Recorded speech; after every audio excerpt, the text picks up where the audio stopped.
Good evening. So this is going to be the fourth lecture of electrochemistry. अभी तक हम discuss कर चुके हैं इलेक्ट्रोकेमिकल सेल्स के बारे में, इलेक्ट्रो पोटेंशियल के बारे में. लास्ट लेक्चर में हमने कुछ पॉइंट डिस्कस किए थे. So just for the sake of revision देखते हैं क्या क्या डिस्कस किया था लास्ट लेक्चर में. टॉपिक्स देख लेते हैं. लास्ट लेक्चर में हमने डिस्कस किया सबसे पहले started with the lecture nursed equation. काफी इंपॉर्टेंट टॉपिक है ये, काफी सवाल बनते हैं आपके बोर्ड्स में, जी में, नीट में, सब जगह इस पे सवाल बनता है. प्लीज इस पे थोड़ा फोकस कीजिएगा. ओके, इसके बाद हमने डिस्कस किया था types of galvanic cell. Electrochemical cell और गैल्वेनिक सेल एक ही चीज होती है. ठीक है, इसकी बात की थी. तो गैल्वेनिक सेल्स के टाइप क्या क्या थे? तो सबसे पहले हमने डिस्कस किया था मेटल एंड इसी का ion, metals ion. Second discuss किया था गैस और इसका अनायन, गैस और इसका अनायन. थर्ड डिस्कस किया गैस उसका cation.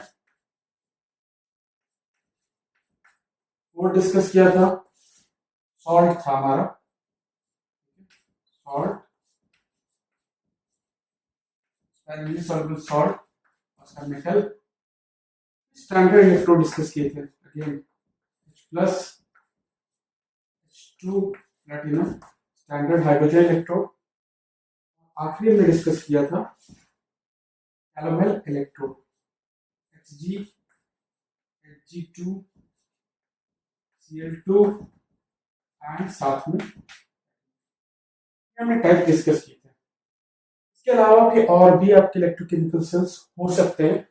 This is not the exhaustive list. ठीक है, बट एक सेल हमें और डिस्कस करना होगा क्योंकि आपको कई बार टर्म्स में यूज किया जा सकता है. एक सेल हम और डिस्कस करेंगे आज, दैट इज कंसंट्रेशन सेल. तो आज का हमारा टॉपिक स्टार्ट होगा concentration. So please right it down, लिखिए, आगे बढ़ते हैं.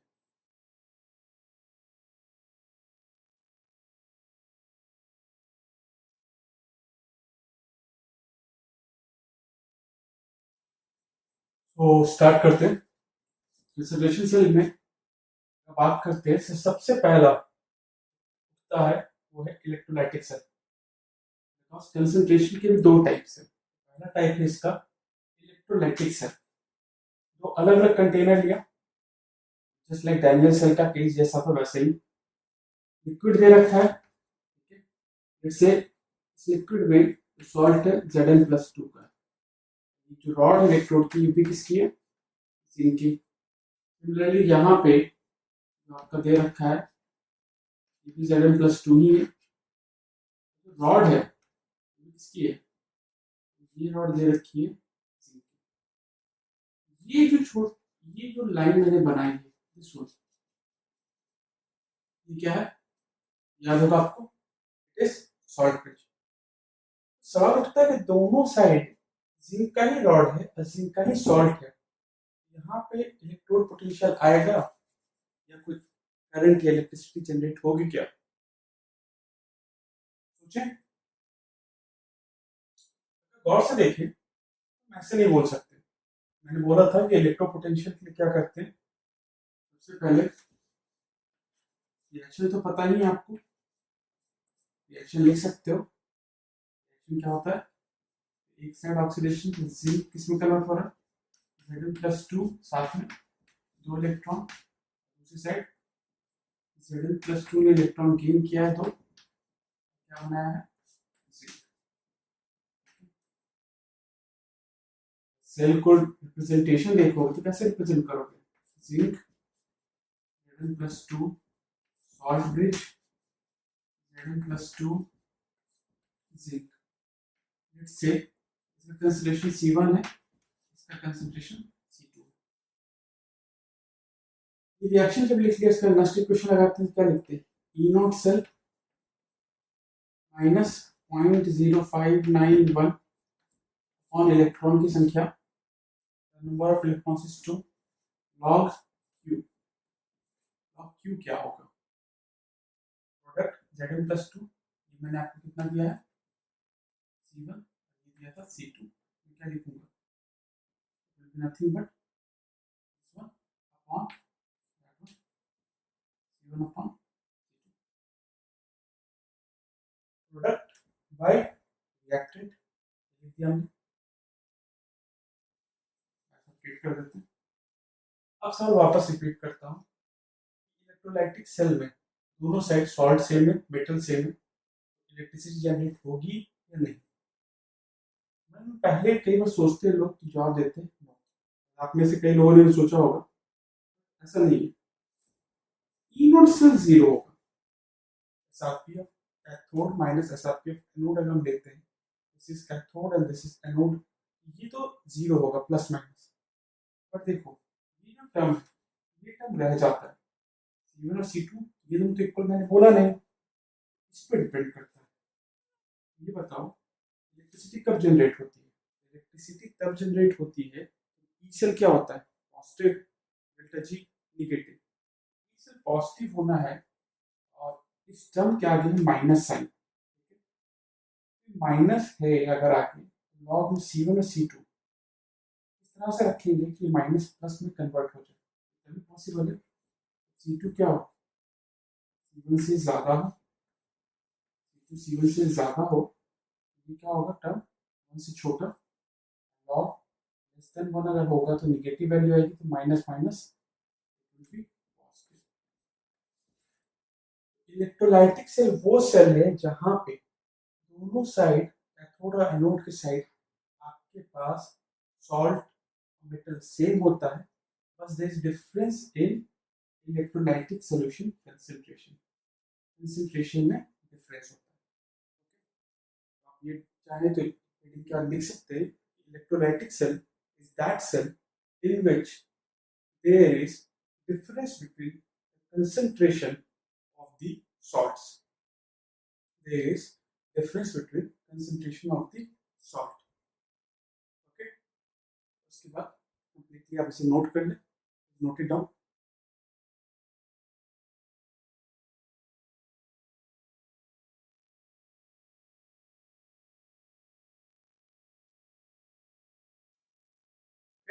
सेकेंड कंसंट्रेशन सेल देखते हैं, इलेक्ट्रोड सेल कहते हैं इसको। डायग्राम समझते हैं, कंटेनर में आपके पास इलेक्ट्रोलाइटिक सॉल्यूशन है HCl का, रॉड किस चीज का है? तो प्लेटिनम का रॉड दे रखा है, वायर से कनेक्टेड है। अब इस केस में देखो तो होगा क्या, आपके पास अगर कैथोड पे बात करें रिडक्शन होगा, कैथोड पे रिडक्शन की बात करेंगे तो Cl2 इलेक्ट्रॉन गेन करेगा। जैसे ये कैथोड है, Cl2 गैस क्या होगा, इस प्लेटिनम के रॉड पे जाएगा और क्या करेगा, यहाँ इलेक्ट्रॉन गेन करेगा, Cl-1 के सॉल्यूशन में आ जाएगा। जबकि अगर आपके पास देखा जाए एनोड पे क्या होगा, Cl- इलेक्ट्रॉन लूज करेगा, एनोड पे कुछ इस तरह का स्थित जाएगा। एनोड है आपके पास, ठीक है, तो यहाँ पे Cl2 गैस क्या होगी, रिलीज होगी। दो अलग अलग प्रोसेसेस चल रहे हैं, लेकिन Cl- क्या है आपका, कॉमन है, ठीक है। ये तो रिएक्शन चल रही है, रिप्रेजेंटेशन कैसे करेंगे, रॉड किसका, प्लेटिनम का, फिर Cl2 फिर HCl, सॉल्टेज है क्या, आंसर इज नो, डायरेक्टली सॉल्टेज नहीं लिखेंगे, Cl2 एंड प्लेटिनम तो अलग अलग है। एनोड हमेशा लेफ्ट साइड लिखते हो, लेट्स से एनोड पे जो आपके पास गैस उसका प्रेशर P1, एनोड पे जो आपके पास गैस उसका प्रेशर P1, कैथोड पे उसका प्रेशर P2, यहाँ पे pressure P2।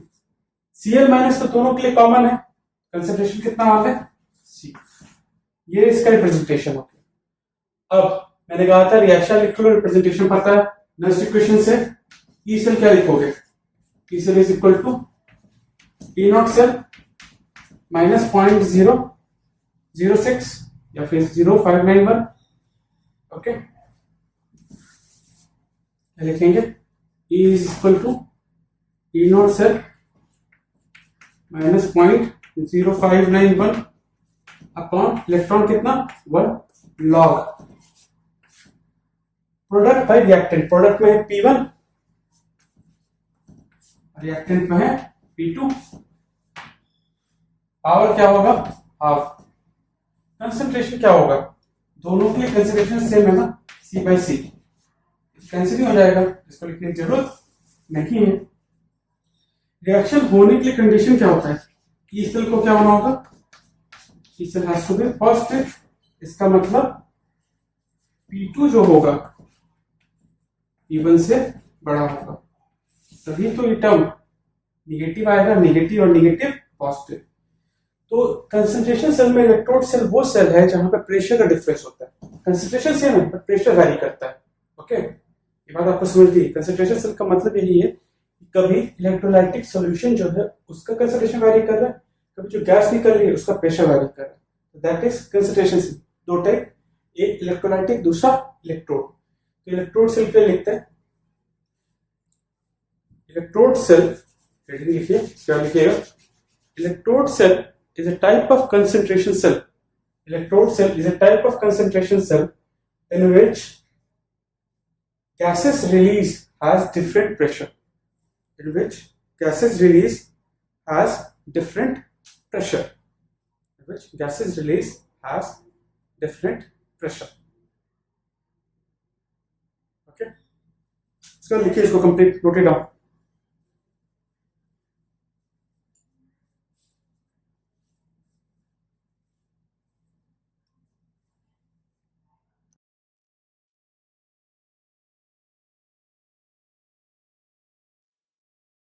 So after the discussion of types of electrochemical cells, thermodynamics देखते हैं सेल का। थर्मोडायनेमिक्स तो आप सोचोगे अभी भी डिस्कस कर रहे थे, फिर अभी कौन सा थर्मोडायनेमिक्स डिस्कस करना है। तो टेम्परेचर के साथ कैसा वेरिएशन है इलेक्ट्रोड पोटेंशियल, उसकी बात करने वाले। याद होगा आपको जब हम थर्ड लॉ डिस्कस कर रहे थे कि एक्विजिशन एनर्जी बताया था, at that point of time मैंने दो इंपॉर्टेंट रिएक्शन बताई थी। कहा था delta G is equal to delta H T delta S एक बताया था D G is equal to V D P minus S D T. S क्या है, एंट्रोपी, वॉल्यूम, प्रेशर, टेम्परेचर। इसी का यूज करके हम इसे डिराइव करते हैं। राइट नाउ मैं इसी इक्वेशन को यूज करना चाह रहा हूँ टेम्परेचर का वेरिएशन इलेक्ट्रो पोटेंशियल के साथ चेक करने के लिए। मान लो इस इक्वेशन को और देखो, कांस्टेंट प्रेशर पे बात करते हैं, रिएक्शन कांस्टेंट प्रेशर पे करवाते हैं, कांस्टेंट प्रेशर पे करवा रहे रिएक्शन, डीपी क्या हो जाएगा, इस टर्म कंप्लीटली जीरो, डीजी क्या बचेगा, इस एनर्जी का चेंज है वो होगा एंट्रोपी का चेंज इनटू डीटी, तो माइनस साइन आ जाएगा, क्योंकि ये जो जी होता है ये होता क्या है, माइनस एन एफ ई, मैंने लिख दिया, माइनस एन बाहर लिख दिया, minus D N F E, साथ ही साथ यहाँ पे लिखा माइनस एस, एस तो भी इंट्रोपी का चेंज ही होता है, ये बात भी मैंने पढ़ा था, इंट्रोपी होता है हमेशा डिफरेंस में निकाला जाता है, nothing but del R S, del R S is nothing but S, का कन्वेंशन हम ऐसे भी लिख सकते हैं, ये माइनस है, ये माइनस कैंसिल हो जाएगा तो यहाँ प्लस साइन, एन तो कांस्टेंट इलेक्ट्रॉन का अमाउंट, अभी कांस्टेंट बाहर लिया है, डीई बाई डीटी, ये जो टर्म आया ये आपका एंट्रोपी का कैलकुलेशन, एंट्रोपी जो कैलकुलेट हो जाता है ये आता है, यहाँ पे इस टर्म को कहते हैं temperature coefficient, this is called temperature coefficient. इसको गौर से देखते तो एक चीज समझ में आती है, इसके सीन देखो, अगर एंट्रोपी चेंज है पॉजिटिव आता है, मैं प्लॉट बनाना चाहता हूँ इसका, किसका, इलेक्ट्रो पोटेंशियल टेम्परेचर का, एंट्रोपी चेंज पॉजिटिव है, डीई बाई डीटी को क्या होना होगा, शुड बी पॉजिटिव, मतलब something like increasing, increasing straight line में बनाया है, इट इज नॉर्मली कर्व, छोटे इसमें देखा जाए तो लीनियर आएगा, इस केस में डीई बाई डीटी को क्या होना होगा, has to be positive, similarly अगर मैं दूसरा केस देखूं आपके पास, मैं एंट्रोपी चेंज को जीरो भी तो ले सकता हूँ। क्या होगा, मैं प्लॉट फिर से बनाता हूँ। इलेक्ट्रोड पोटेंशियल का रिस्पेक्ट टू टेम्परेचर, ये क्या आएगा, कांस्टेंट आ जाएगा। Constant in the sense dE by dt क्या होगा, dE by dt is equal to 0। Third case भी बना सकता हूँ मैं, del R S is less than 0, तब प्लॉट कैसा होगा, इलेक्ट्रोड पोटेंशियल वर्सेस टेम्परेचर का, तब प्लॉट जो आएगा by dt लेस देन, तीन केसेस सामने आ गए। इससे हमने एंट्रोपी चेंज को कैलकुलेट कर लिया। ग्राफ्स क्यों बताए, क्योंकि एडवांस में कई बार सवाल पूछते हैं, ग्राफिकली भी जा सकते हैं, आइडिया होना चाहिए। लाइन में बात आती है सर आपने यहाँ पे लाइन बना ली, it is not a complete line, I know that, linear approximation इसे बताने के लिए कि पॉजिटिव आएगा, जीरो आएगा और ये लेस देन जीरो आएगा। डायरेक्ट आपसे एंट्रोपी पूछा जा सकता है डी बाई डी टी देख के, या दो पॉइंट का अलग टेम्परेचर पे इलेक्ट्रो पोटेंशियल देख के, एनआईएफ देख के आप इसे निकाल सकते हो, कोई इशू नहीं होना चाहिए। अब इसी को जो निकाला उसका यूज करके हम एंथैल्पी का भी कैलकुलेशन करना चाहते हैं। एंथैल्पी का कैलकुलेशन भी किया जा सकता है, जैसे आपको पता है डेल्टा जी किस energy, del H minus T delta S होता है, डेल एच का एज इट इज रख दो, डेल्टा जी क्या minus N F E as it is, delta S की वैल्यू यहाँ से उठा के मैंने यहाँ रख दी, nothing but minus N F E delta H minus T plus n F d by D T, आ जाएगा minus N F E delta H minus T N F D E by D T. तो enthalpy, जो enthalpy ये क्या आ जाएगा, यहाँ पे अगर देखते हैं इसको दूसरी साइड लेके जाओ, minus N F E common निकाल लेते हैं, minus N F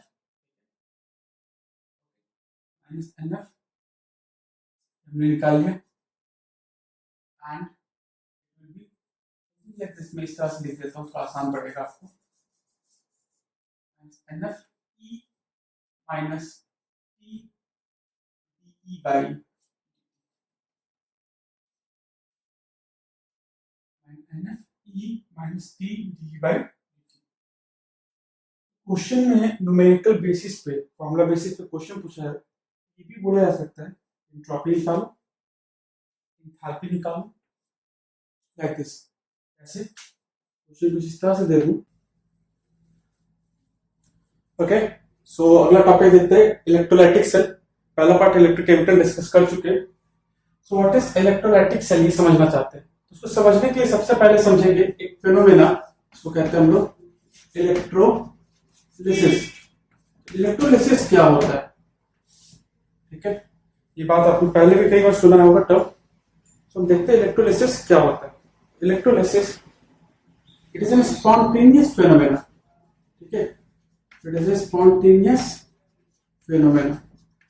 spontaneous phenomena है, ठीक है, स्पॉन्टेनियस फिनोमेना जहां पे हम क्या करते हैं, इलेक्ट्रिकल एनर्जी का यूज करके,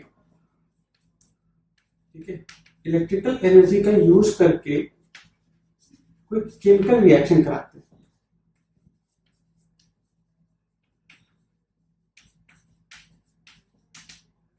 इलेक्ट्रिकल एनर्जी का यूज करके केमिकल रिएक्शन कराते हैं। जैसे कि आप जाते हो ज्वेलर्स के पास, तो जो इलेक्ट्रोप्लेटिंग होती है वो एक इलेक्ट्रोलिसिस प्रोसेस है।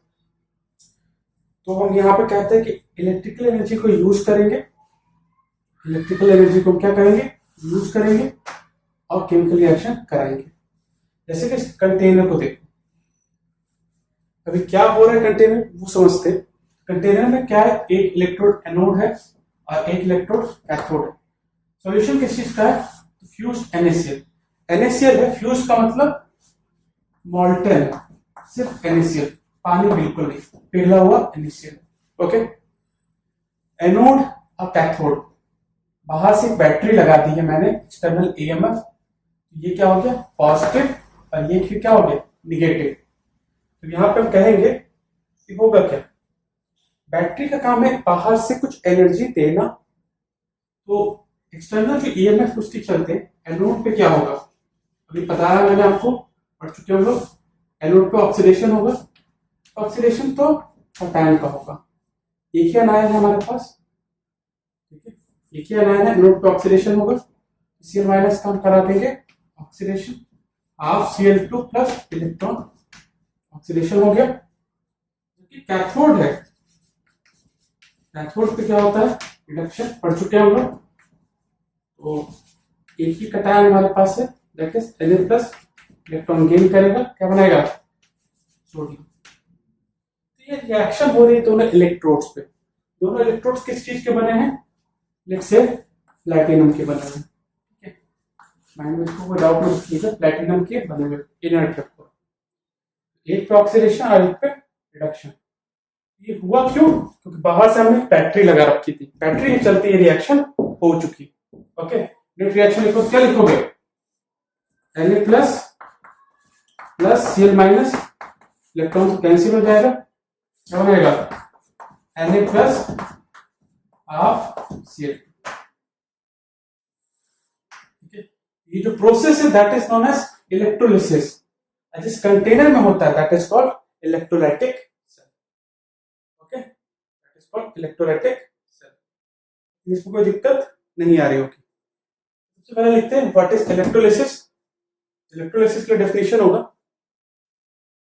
Write down, electrolysis it is a spontaneous phenomena, it is a spontaneous phenomena in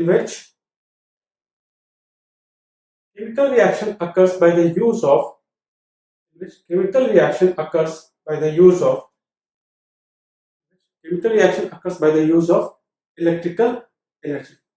Chemical reaction occurs by the use of electrical energy. ठीक है, पैराग्राफ चेंज करें, इसका लिखिएगा,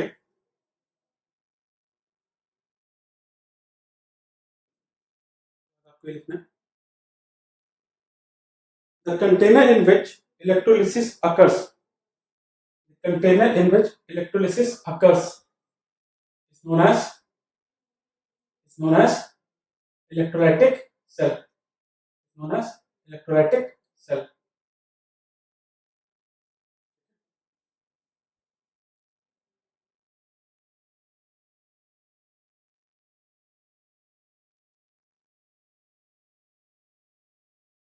ऐसे नोट कीजिएगा। बिफोर दैट एक चीज और समझिए, यहाँ पे आपके पास अगर मैंने कहा था नोट पे क्या हो रहा था, Cl माइनस जा रहा था, Cl माइनस इसके सरफेस पे ही जाता है, ऐसा नहीं कि इसके अंदर चला जाएगा, सरफेस पे ही जाता है, वैसे Na प्लस इसके सरफेस पे ही जाता है। तो ये पूरी जो प्रोसेस है, किस तरह की प्रोसेस है, इट्स अ सरफेस फिनोमेना।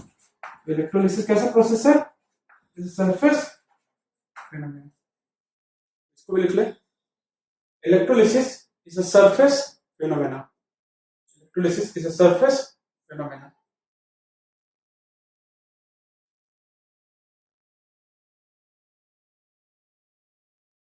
लिख ले इसे,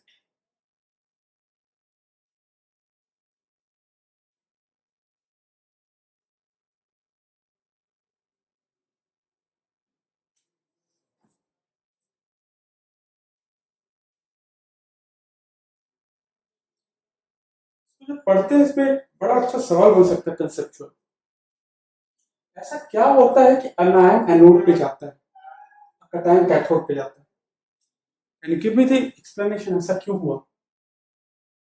यही का अगर सवाल आता है एडवांस में, आपने पूछा आईआईटी ने, इसलिए मैंने यहाँ क्यों जाता है, what is the answer. Mind में सब लोग यही सोचते हैं निगेटिव है पॉजिटिव के पास जाएगा, और यहाँ पे Na प्लस पॉजिटिव है, माइनस पे पास जाएगा, सही है, लेकिन एक बात ध्यान रखना, जब हम पढ़ते हैं इलेक्ट्रोलिसिस तो बेसिक चीजें भी समझना पड़ेगा, क्योंकि अभी आपने फिजिक्स में पढ़ा होगा इलेक्ट्रोस्टैटिक फोर्स क्या होता है, F K Q1 Q2 by R square, ये लिखते हो।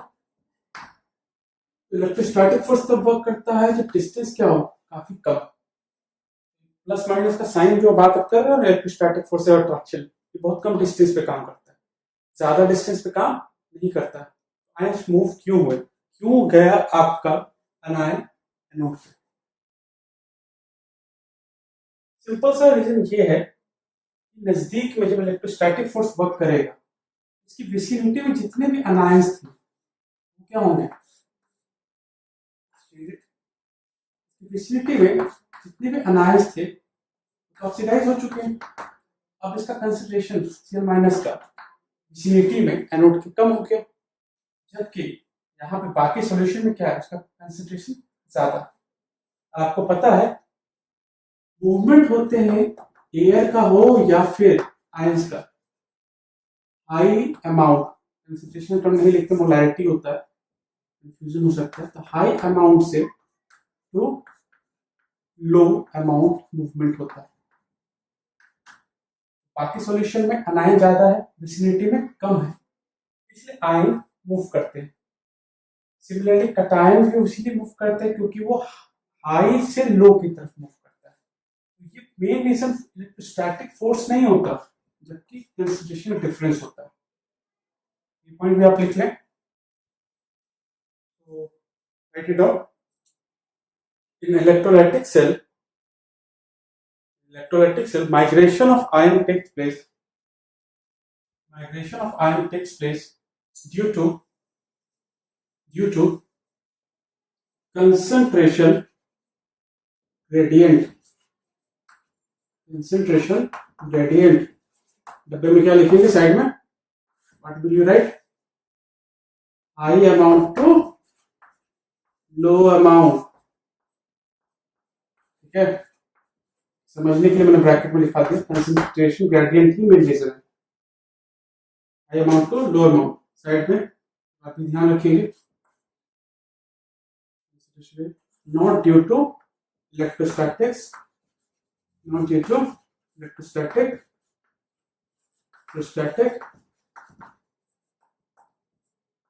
फोर्सेस। ठीक है, ये बात ध्यान रखनी है आपको, इलेक्ट्रोस्टैटिक फोर्सेस। ठीक है,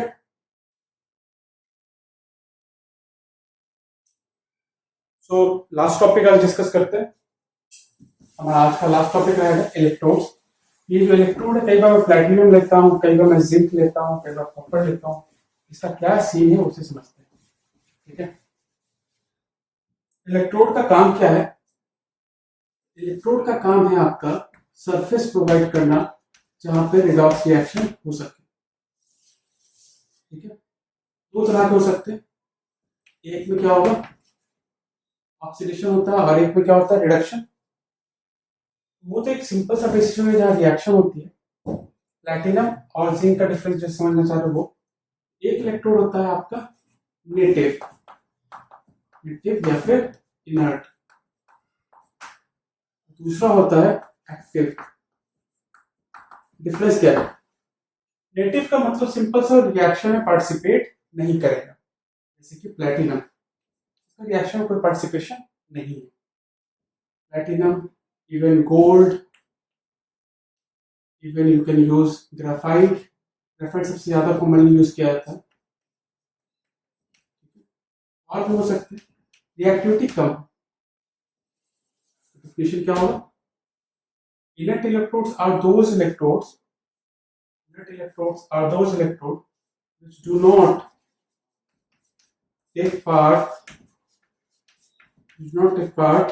in a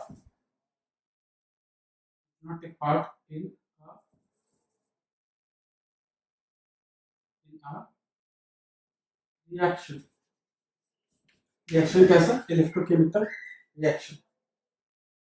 Do not take part in the reaction. Just provide the surface. Just provide the surface. क्या करेगा? सरफेस प्रोवाइड करेगा। ठीक है, जस्ट प्रोवाइड द सरफेस। जबकि एक्टिव नाम से ही आइडिया लग रहा है,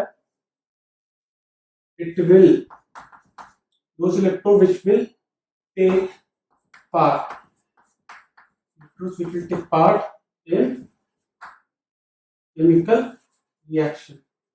केमिकल रिएक्शन पार्टिसिपेट करते हैं क्योंकि इतने ये रिएक्टिव होते हैं. एग्जांपल देखेंगे, सारे केसेस देखेंगे. कॉपर ले लो, ठीक है, पार्टिसिपेट कर जाता है. जिंक ले लो, आयरन ले लो, फिर सिल्वर ले लो, एक्सेट्रा.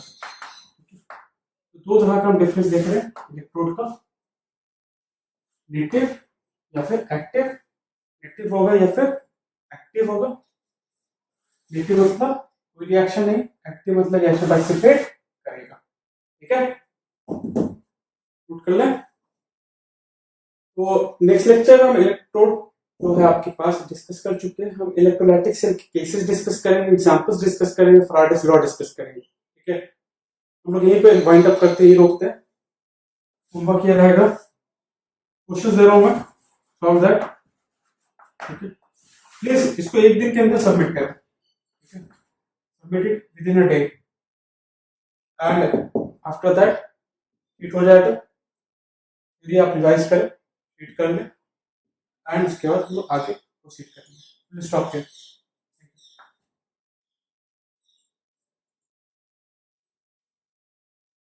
आपको इलेक्ट्रो पोटेंशियल दे दिया गया 1.01 वोल्ट एट 25 डिग्री सेल्सियस और E2 दे दिया गया 1.02 volt at 55 degree Celsius. N की वैल्यू मैं देता हूँ आपको रिएक्शन में. रिएक्शन में डिपेंड करता है. डेल्टा ही निकाल सकते हो आप, डेल्टा टी निकाल सकते हो, मतलब डी बाई डी टी निकल गया आपका. एन की वैल्यू में पता है, N F delta E by delta T. ऐसा आ गया. अगर किसी पर्टिकुलर टेम्परेचर पूछ लाइक 25 डिग्री सेल्सियस पे, डेल्टा एच भी निकाल सकता हूँ. इस तरह से क्वेश्चन आपके सामने बिल्ड किया जा सकता है. This is all about the temperature dependency of electrode potential. Electrode potential में टेम्परेचर कैसे डिपेंड करता है इसकी बात कर सकते हैं. व्हाट इज टेम्परेचर कोफिशिएंट वो भी हमने देख लिया. So this is all about your electrochemical cell. हमने पढ़ा. तो इलेक्ट्रोकेमिकल सेल यहीं पे आपका स्टॉप करते हैं and next topic will be your electrolytic cell. और उसमें हम फिर डिस्कस करेंगे फैराडेस